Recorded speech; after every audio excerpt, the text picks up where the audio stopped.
Olá pessoal, o nosso Conselheiro Acácio de hoje vai tratar do tema de justiça e política. Nós vamos falar sobre a ida do Sérgio Moro para o governo. De uma forma bastante apropriada, o cientista político Augusto de Franco fala o seguinte, que oficialmente o governo do Bolsonaro não começou. Mas como a transição já está em curso, com Bolsonaro nomeando auxiliares e todos os nomeados para o governo em qualquer escalão, sobretudo no primeiro, são auxiliares do presidente, portanto é um ato político, né? E está também anunciando medidas de governo. É óbvio que já se delineia o desenho do novo governo, desenho esse que, de certa forma não, ele deveria ter deixado claro os objetivos do governo durante a campanha, e nem ele, nem nenhum candidato nesta eleição ilegal de 2018 deixaram absolutamente claro. Portanto, o Brasil passou um cheque em branco para o candidato que venceu. Agora é que nós ficaremos sabendo efetivamente a que esse governo veio. Embora existam outros sinais que nos permitam já há muito tempo identificar o que está por trás da candidatura e não do candidato Jair Bolsonaro, que são duas coisas distintas. Uma coisa é a candidatura, outra coisa é o candidato. Eu já falei sobre isso. A candidatura são aquelas forças que se aglutinam ao redor, né? O candidato é a pessoa em si. O importante na observação de um governo não é o candidato, é a candidatura. Pois muito bem. Está existindo no Brasil mais uma ignorância que, ao dizer que não se pode criticar as nomeações e os anúncios do presidente eleito, porque Bolsonaro ainda oficialmente não tomou posse. Ora, isso é de uma tolice sem precedentes. Tudo que ele está fazendo são atos políticos, e numa democracia todos os atos podem ser criticados. Aqui no sentido de crítica mesmo, seja ela boa ou má. O Brasil precisa amadurecer em termos políticos, tá? Dentro de qualquer democracia ou dentro de qualquer país que tem um sistema político consolidado e sério, e isso não é o caso do Brasil, mas dentro de um país sério, tanto a oposição política quanto a resistência civil, as análises e as críticas são direitos legítimos em qualquer democracia. Isso não transforma a pessoa em comunista ou em antipatriota, nem tampouco transforma a pessoa numa sabotadora do governo, tá? Pensar com a própria cabeça é um direito inalienável de todo mundo. Aliás, as pessoas deveriam aprender a pensar com a própria cabeça e ter gosto por isto, né? Então, ao contrário do que tem querido dizer essa direita tacanha bolsonarista autoritária, o indivíduo que está analisando os atos políticos deste governo de transição, não tem o pleno direito de o fazer. É assim que funciona em países onde a política é minimamente séria. E repito, esse não é o caso do Brasil. O que não significa que nós devamos transigir com o errado, né? Nesse conselheiro, eu vou falar de algo sério, mas é sério mesmo. E se o Brasil fosse um país minimamente credível institucionalmente, o que aconteceu com a nomeação de Sérgio Moro jamais poderia ter acontecido, né? A escolha de Sérgio Moro, é inegável que ele, enquanto juiz, enquanto magistrado, é um juiz competente e íntegro. Esse não é o ponto. Não está em questionamento a competência do juiz aqui. O ponto é, em que condições essas nomeações foram feitas e foram aceitas.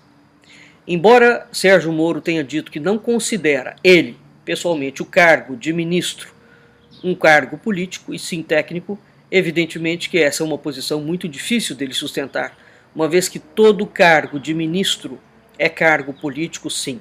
Mas vamos aqui ao que interessa. Esse é o X da questão. Para o jornal Valor Econômico, o vice do Bolsonaro, o general Mourão, disse que o juiz Sérgio Moro havia sido convidado para fazer parte do grupo dos ministros durante a campanha, não é? E que o contato foi feito por Paulo Guedes. Aqui nós já temos uma situação curiosa, né? Então, o vice-presidente eleito disse que o juiz federal Sérgio Moro já havia sido convidado para ocupar o cargo de ministro da Justiça ainda durante a campanha eleitoral pelo economista Paulo Guedes, escolhido para o superministério da Fazenda. Ora, vários políticos da esquerda, e só da esquerda, claro, criticaram por Twitter, e a crítica é absolutamente procedente, ela é absolutamente pertinente. Tá? Veja bem, esse convite, segundo Mourão, já foi feito, tinha sido feito há muito tempo. Ele deu essa declaração para o jornal Valor Econômico numa quarta-feira, dia 31 de outubro de 2018. Bem, se o juiz aceitou o convite para assumir a pasta agora em novembro, esse convite foi aceito segundo uma perspectiva, ou com uma perspectiva de implementar uma forte agenda anticorrupção e anticrime organizado.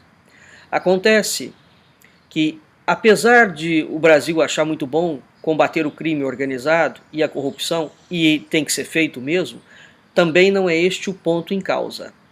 O ponto em causa é o seguinte: este juiz é o homem que conduz a Lava Jato. A afirmação do Mourão é de uma gravidade absoluta. Ela é a prova testemunhal de uma relação quase criminosa, tá? E perversa entre a Lava Jato e o Bolsonaro. Por quê? Todo mundo deve se lembrar que o Moro vazou a delação do Palocci alguns dias antes do segundo turno. Ora, se ele já sabia que seria convidado para ser ministro da Justiça do Jair Bolsonaro, este é o ponto. Este é o ponto. Tá? Então, há exatamente um mês, no dia 1º de outubro, portanto, praticamente um mês antes do segundo turno, Moro quebrou o sigilo da delação premiada do Antônio Palocci, que foi o ex-ministro dos governos da Dilma do Lula e da Dilma. Não é? Evidentemente que não está em discussão aqui a defesa do PT. Esse não é o ponto. O que está em causa aqui é que o Moro atuou como cabo eleitoral. O PT fez essa acusação, o PSOL fez essa acusação, os partidos de esquerda estão fazendo essa acusação, e veja bem, todos eles estão corretos. Aliás, não é de hoje que vêm sendo feitas acusações por vários juízes sérios e que apoiam a Lava Jato das iniciativas políticas, das ações políticas da Lava Jato conduzidas por Sérgio Moro. Isso é um fato. Né? Evidentemente que, sob nenhuma perspectiva, a ideia de que existe corrupção deve transigir com essa situação. Em nenhum momento, veja bem, essa declaração do Mourão seria preciso averiguar, de fato, quando é que foi feito o convite para o Sérgio Moro e se esse convite foi feito antes do vazamento da delação premiada. Seja como for, a situação e a afirmação, a confirmação do general Mourão para o jornal Valor Econômico, deste convite feito há muito tempo, ele não citou a data, é, por si só, suficientemente grave e deveria, sim, representar alguma medida seríssima em termos de justiça no que diz respeito a essa candidatura. Eu quero aqui trazer uma visão de um jurista português. Portugal é um país que tem um sistema de corrupção muito grande. Tá? É por isso que é importante essa avaliação. Esse juiz escreveu um artigo para o Jornal Público em Portugal, onde o título chama Justiça e Política, Água e Azeite. Então, Manuel Soares vai falar exatamente sobre esta nomeação do Sérgio Moro. Vejamos o que ele coloca. Eu vou deixar os dois links aqui abaixo deste vídeo para que você possa ter acesso a essas informações. Manuel Soares coloca o seguinte: quanto menos confusão houver entre política e justiça, é melhor para o sistema democrático e é melhor para o cidadão. Há muito tempo, antes da eleição do Bolsonaro, ele, Manuel Soares, falava com juízes brasileiros sobre a Operação Lava Jato, né? Sobre o Sérgio Moro e sobre a perigosa exposição do judiciário, a dúvida sobre a condenação do ex-presidente Lula. Quer dizer, essas discussões estão pairando no mundo todo.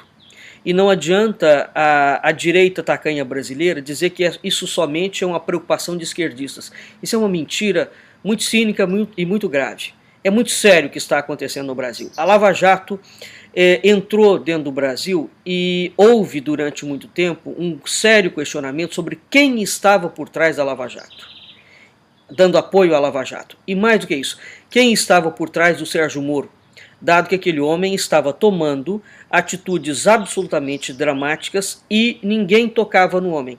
Ele não tem um sistema de segurança vigoroso do lado dele, portanto a própria atuação do Sérgio Moro denota que há um poder muito forte por trás da Lava Jato e como no Brasil todas essas coisas caem nas calendas da história, ninguém fala absolutamente nada sobre isso, não é?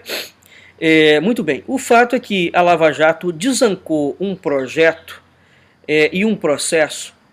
Houve aqueles procuradores da Lava Jato fizeram um uso político da Lava Jato durante todo o tempo. Todo o tempo. Este comportamento nunca foi natural e nunca foi normal. Aquele excesso de exposição, não é? É isto que o Manuel Soares está colocando. Quer dizer, é evidente o desconforto de todo e qualquer juiz com as atitudes do Sérgio Moro, não na condução do processo. Não na condução.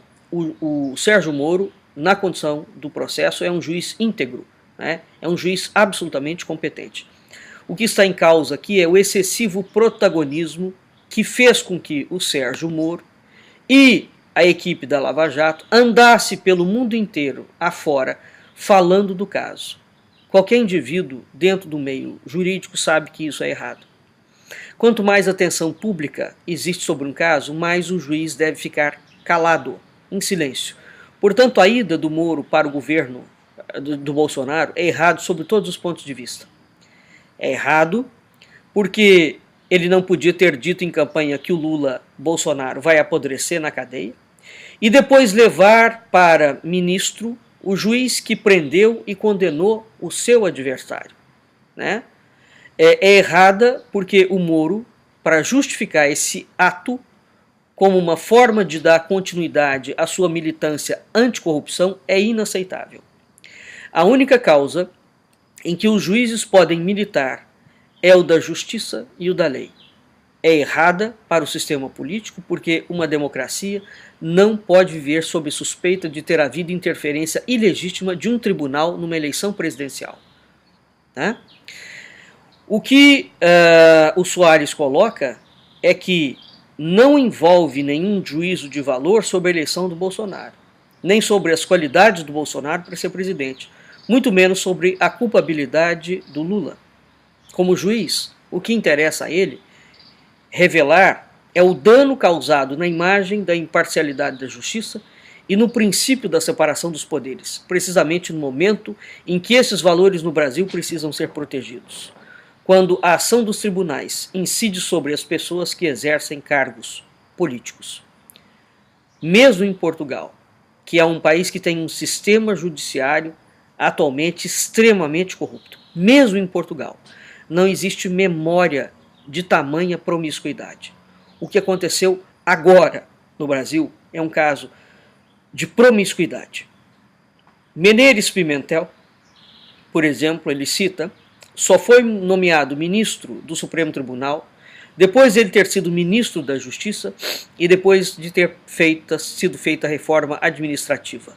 Laborinho Lúcio tinha sido juiz e procurador, mas quando foi para o ministro da Justiça, ele já estava há muitos anos afastado dos tribunais. Fernando Negrão cessou a carreira de juiz para ir para a política. A atual ministra da Justiça, Francisca Van Dunen, fez sua carreira toda no Ministério Público e acabou por tomar posse como juíza no Supremo Tribunal de Justiça, quando já estava em funções no governo. Há, além disso, uma tradição de presença de juízes noutras funções governamentais, nomeadamente como secretário de Estado, diretor-geral, chefe de gabinete, assessor e adjunto, etc. No entanto, nenhuma dessas situações em Portugal, por exemplo, é comparável com a do Moro no Brasil. Nenhum juiz foi para um governo depois de ter proferido decisões em processos de tanta relevância na atualidade política. Portanto, um caso desse em Portugal, mesmo em Portugal, repito, que tem um sistema judiciário corrupto, nem em Portugal uma coisa dessa aconteceria. Nenhum político ousaria convidar para ministro um juiz que tivesse acabado de prender um candidato numa eleição presidencial.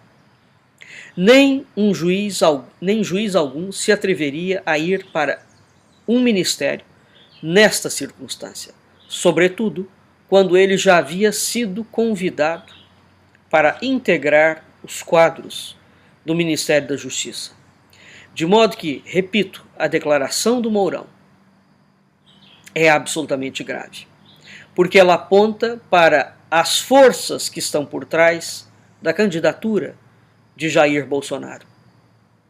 E, evidentemente, uma vez que tudo vale, não é? O Brasil vai perdendo a mão, vai perdendo o timing, vai perdendo o tino.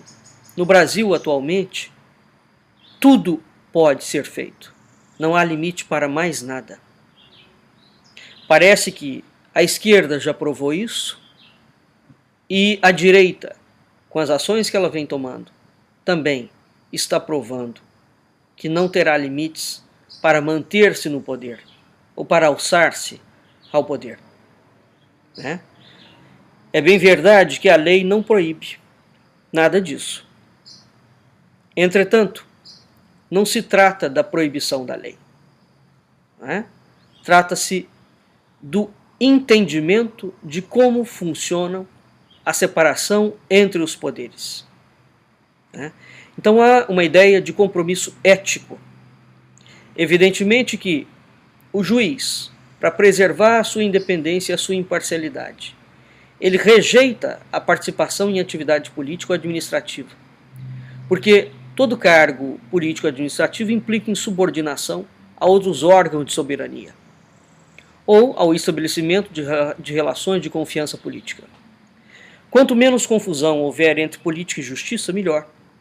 Veja, o STF está fazendo exatamente a confusão entre política e justiça. Portanto, nós já temos o exemplo no Brasil da judicialização excessiva, da politização excessiva do STF. Seja como for, é preciso que se aborde sim este fato, e o general Mourão tinha a obrigação ética, moral, para um governo que foi eleito, dizendo que era o mais ético que já existiu sobre a face da terra. Esse governo tem a obrigação de vir a público esclarecer a nação quando é que foi feito o convite para o Sérgio Moro entrar como ministro da Justiça e por que que este convite foi feito por Paulo Guedes, que é o homem que detém a agenda globalista ligada ao George Soros, que está interferindo no Brasil. Se todas essas medidas que foram adotadas pelo Jair Bolsonaro tivessem sido adotadas pelo PT,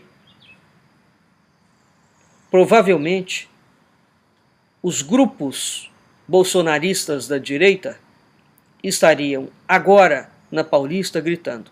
Como foi feito pelo Bolsonaro, o assunto caiu em águas de bacalhau e está todo mundo dando isso como certo e como correto. Não é certo, não é correto, é absolutamente imoral o que foi feito. E mais do que imoral, ele beira o crime, porque este juiz atuou politicamente onde ele levantou o sigilo de um indivíduo um mês antes, praticamente, do segundo turno. E é preciso lembrar que, antes do levantamento do sigilo, o Jair Bolsonaro estava, pelas pesquisas, muito próximo do Haddad. E depois do levantamento do sigilo, houve um descolamento da candidatura. Portanto, o vice-presidente da República eleito deveria, por princípio ético, vir esclarecer a nação quando foi feito esse convite. O que foi feito no Brasil é realmente muito grave. E o juiz Manuel Soares está absolutamente correto quando ele diz que essa situação é uma situação de absoluta promiscuidade política. O que é errado é errado. Não importa qual é a facção política que está no poder. O incorreto é incorreto. O PT chegou aonde chegou e fez as coisas que fez, porque ninguém lhe fez oposição. Embora todo mundo estivesse vendo os erros e os crimes. Parece que parte da parcela que elegeu Jair Bolsonaro está disposta a seguir no mesmo caminho, ir passando a mão na cabeça de atitudes absolutamente imorais e ilegais. Bem, evidentemente que a nação há de arcar com esses custos dessas irresponsabilidades. Vamos entender o seguinte: dentro do campo da ciência política, fazer oposição é próprio dos partidos políticos. Dentro do jogo político, quem faz oposição ideológica são os partidos políticos dentro do Congresso Nacional. Nós que não somos políticos e que somos povo, nós fazemos resistência política. Resistência política é quando você vê um fato, analisa o fato e não abre mão de analisar o fato e de pensar por sua própria cabeça. Então quem tem que fazer oposição política é quem foi eleito. A população não faz oposição política, a população faz resistência política. E a resistência implica em crítica, análise, pensamento, etc, etc. Portanto, está dentro do nosso absoluto direito saber em que circunstâncias esse fato gravíssimo se deu. Entendam o seguinte: é preciso aprender a pensar com a própria cabeça. E, sobretudo, é preciso defender a sua própria ideia. E acreditar e ter certeza que pensar com a própria cabeça é não só um dever inalienável, bem como você não pode abrir mão dele para defender político nenhum. A nossa consciência e o nosso raciocínio estão acima de qualquer cargo político.